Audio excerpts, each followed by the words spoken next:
जय श्री कृष्णा। राधे राधे प्रिय भक्तों। 12 नवंबर यानी दीपावली का पर्व। दीपावली का पर्व अब की बार 12 नवंबर को है।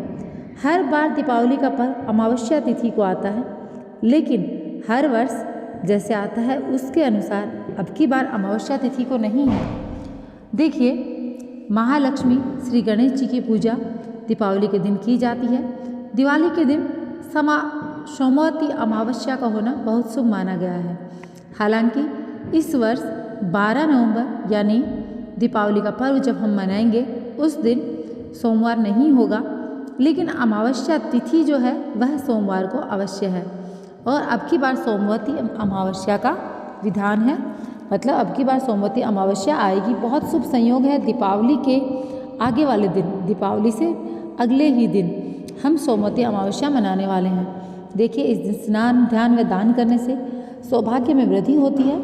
साथ ही पितरों के लिए पिंडदान, तर्पण व श्राद्ध किया जाता है। सोमवती अमावस्या के दिन दान धर्म करना बहुत श्रेष्ठतम है। देखिए, कार्तिक मास में सोमवती अमावस्या पड़ना तो ये तो बहुत बड़ा सौभाग्य हो गया। तो अब की बार आपको बताते हैं सबसे पहले सोमवती अमावस्या का महत्व। सोमवती अमावस्या का व्रत रखने से सौभाग्य की प्राप्ति होती है, सभी संकट दूर हो जाते हैं। इस दिन भगवान शिव, माता पार्वती की पूजा अर्चना करनी चाहिए। लेकिन दिवाली के दिन सोमवती अमावस्या का अगर संयोग बन रहा है तो आप लक्ष्मी, गणेश, कुबेर पूजन के साथ साथ भगवान शिव की पूजा करें। बहुत सौभाग्यदायक और मंगलकारी रहेगा। सोमवती अमावस्या के दिन पितरों का ध्यान करते हुए पीपल की पूजा भी करें। अगर संभव हो सके तो पूरे दिन भोजन में नमक का प्रयोग न करें। देखिए, दिवाली के दिन 12 नवंबर को दोपहर के समय 2:45 पर अमावस्या तिथि लग रही है। अगले दिन 13 नवंबर दिन सोमवार को दोपहर 2:57 पर अमावस्या तिथि का समापन हो रहा है। और सोमवार और अमावस्या तिथि होने के कारण इस अमावस्या को सोमवती अमावस्या का संयोग बना है। शास्त्रों में बताया गया है, सोमवार के दिन अमावस्या तिथि अगर थोड़ी देर के लिए ही लग जाती है तो उस अमावस्या को सोमवती अमावस्या माना जाएगा। दिवाली के दिन सोमवती अमावस्या का लन आना, जैसे कि मैंने आप लोगों को पहले बताया, बहुत ज़्यादा शुभ है। और इस संयोग के बनने से महालक्ष्मी और श्री गणेश जी के साथ भगवान शिव और माता पार्वती की कृपा भी आपको प्राप्त होगी। जैसा कि मैंने अभी बताया था, मुहूर्त के अनुसार 12 नवंबर दोपहर 2:45 से और 13 नवंबर 2:57 तक अमावस्या तिथि रहेगी। प्रदोष काल के समय लक्ष्मी पूजन करना शुभ माना जाता है, इसलिए दिवाली का पर्व 12 नवंबर को मनाया जाएगा। और उदया तिथि को मानते हुए सोमवती अमावस्या की पूजा, तर्पण व दान आदि कार्य 13 नवंबर को किए जाएंगे। 12 नवंबर दिन रविवार को शाम 5:40 से 7:36 तक पूजा का विशेष मुहूर्त रहेगा। इस मुहूर्त में लक्ष्मी पूजन करने से धन, धान्य और सौभाग्य की प्राप्ति होगी। परिवार में सुख, शांति व समृद्धि बनी रहेगी। अब की बार सोमवती अमावस्या पर सौभाग्य प्रदान करने वाला योग है। सभी कार्य आपके पूर्ण होंगे और सर्वार्थ सिद्धि योग के साथ साथ सुख समृद्धि वाला शोभन योग भी बन रहा है। सोमवती अमावस्या के दिन इस दिन यह शुभ योग बनना बहुत दुर्लभ माना जाता है। सौभाग्य योग सुबह से लेकर दोपहर 3:30 तक रहेगा। फिर शोभन योग प्रारंभ हो जाएगा जो पूरे दिन रहने वाला है। वहीं सर्वार्थ सिद्धि योग 14 नवंबर की मध्यरात्रि 3:23 से शुरू होकर 14 नवंबर की सुबह 6:43 तक रहेगा। अब हम आपको बताएंगे सोमवती अमावस्या के दिन जो अगर आप व्रत करते हैं तो कौन सी कथा आपको सुननी है। तो वह कथा मैं आप लोगों को सुना देती हूँ। पूर्ण ध्यान से, श्रद्धा भाव के साथ सुनिएगा। देखिए, अगर अभी तक आपने चैनल को सब्सक्राइब नहीं किया है तो चैनल को सब्सक्राइब करके वीडियो को लाइक कर दीजिए। और हाँ, कमेंट बॉक्स में लिख दीजिए ओम नमः शिवाय।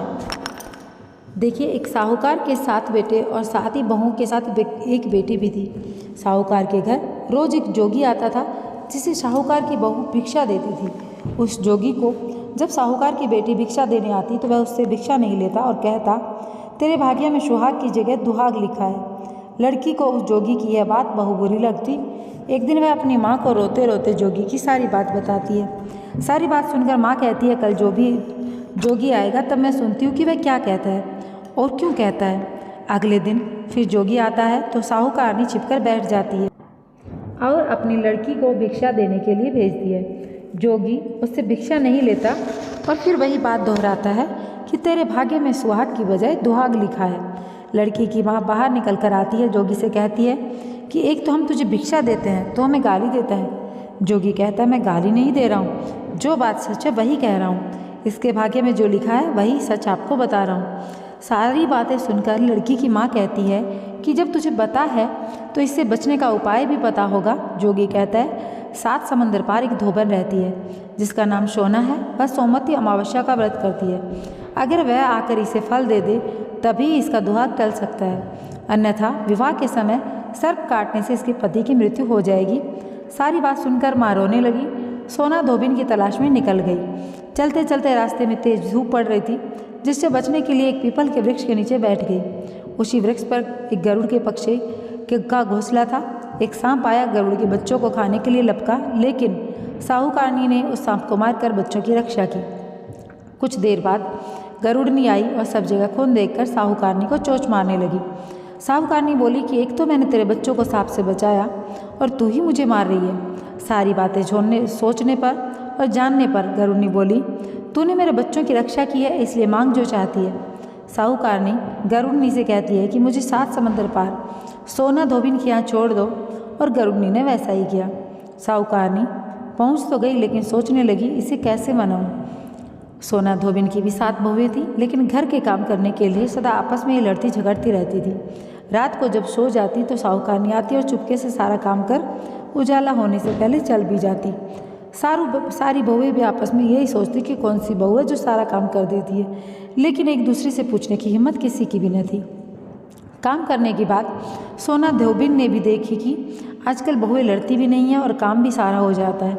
सोना धोबिन ने सारी बहुओं को बुलाया, पूछा आजकल तुम लड़ती भी नहीं हो, घर का सारा काम कौन करता है। बहुएं सास से झूठ कहती हैं कि लड़ाई करने से क्या फ़ायदा, इसलिए हम मिलकर काम कर लेती हैं। सोना धोबिन को अपनी बहुओं की बात पर विश्वास नहीं होता, पर रात में जागकर वह सच देखना चाहती कि कौन काम करता है। रात होने पर सोना धोबिन छिपकर बैठ जाती है, देखूं कौन सी बहू काम करती है। रात हुई तो वह देखती है कि औरत चुपके से घर में घुस जा रही है और देखती है कि उसने घर का सारा काम कर दिया और जाने की तैयारी में है। जैसे ही साहूकारनी जाने लगती है, सोना धोबिन उसे रोकती है और पूछती है तुम कौन हो और क्या चाहती हो। साहूकारनी कहती है कि पहले तुम वचन भरो तब बताऊंगी। वह वचन भरती है। तब साहूकारनी कहती है मेरी बेटी के भाग्य में दुहाग लिखा है, लेकिन तुम सोमवती अमावस्या का व्रत करती हो तो मेरे साथ चलकर उसे सुहाग दे दो। सोना धोबिन वचन से बंधी थी तो साहूकारनी के साथ चलने को तैयार हो जाती है। जाते हुए सोना धोबिन अपने बेटों बहुओं से कहती है कि मैं इस औरत के साथ इसकी बेटी को सुहाग देने जा रही हूँ, लेकिन अगर मेरे पीछे से तुम्हारे पिताजी मर जाएं तो उन्हें तेल के कूपे में डालकर रख देना। धोबिन साहूकारनी के घर पहुँच जाती है। साहूकारनी अपनी बेटी का विवाह करती है तो फेरों के समय सोना धोबिन कच्चा करवा दूध में तार लेकर बैठ जाती है। कुछ समय बाद सांप आया, दूल्हे को डसने लगा तो सोना धोबिन ने करवा आगे कर तार से सांप को बांध दिया और सांप मर गया। अब सोना धोबिन ने लड़की को सुहाग दिया, कहा कि जितनी अमावस्याएं मैंने की हैं उन सभी का फल साहूकार के इस लड़की को मिलेगा। अब आगे जो मैं अमावस्या करूंगी उनका फल मेरे पति व बेटों को मिलेगा। सभी लोग सोमवती अमावस्या की जय जयकार करने लगे। सोना धोबिन अपने घर वापस जाने को तैयार हुई तो साहूकारनी ने कहा तुमने मेरे जमाई को जीवन दान दिया है, इसलिए तुम जो चाहो मांग लो। सोना धोबिन बोली कि मुझे कुछ नहीं चाहिए और वह चली गई। रास्ते में चलते हुए फिर से सोमवती अमावस्या आई। उसने पीपल के पेड़ के नीचे बैठकर कहानी कही, व्रत रखा और पीपल के पेड़ की 108 परिक्रमा की।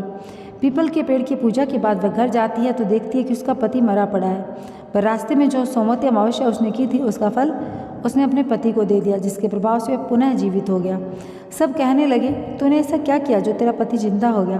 वह कहती है मैंने ऐसा कुछ नहीं किया, बस रास्ते में सोमवती अमावस्या आ गई थी जिसका मैंने व्रत किया, कहानी कही और पीपल के वृक्ष की 108 फेरी लगाई। और अब सारी नगरी में ढिंढोरा पिटवा दिया गया कि हर कोई सोमवती अमावस्या करेगा, पूजा करेगा, व्रत रखेगा, कहानी कहेगा और पीपल के वृक्ष की 108 बार परिक्रमा करेगा। हे सोमवती अमावस्या, जैसा आपने बेटी की साहूकार की बेटी का सुहाग दिया वैसा सबको देना, हुकारा बनने वालों को, कहानी कहने वालों को और सुनने वालों को। तो प्रिय भक्तों, यहाँ पर सोमवती अमावस्या की ये कथा संपूर्ण होती है। और हाँ, आप लोगों को इसी के संपूर्ण होने के साथ में हाथ जोड़कर एक निवेदन करना चाहूँगी कि अगर आपने अभी तक चैनल को सब्सक्राइब नहीं किया तो चैनल को सब्सक्राइब कर लें। वीडियो को लाइक करके कमेंट बॉक्स में लिख दीजिए ओम नमः शिवाय। मैं मिलूँगी आप लोगों से एक नए वीडियो के साथ में बहुत जल्द। तब तक के लिए जय श्री कृष्णा, राधे राधे।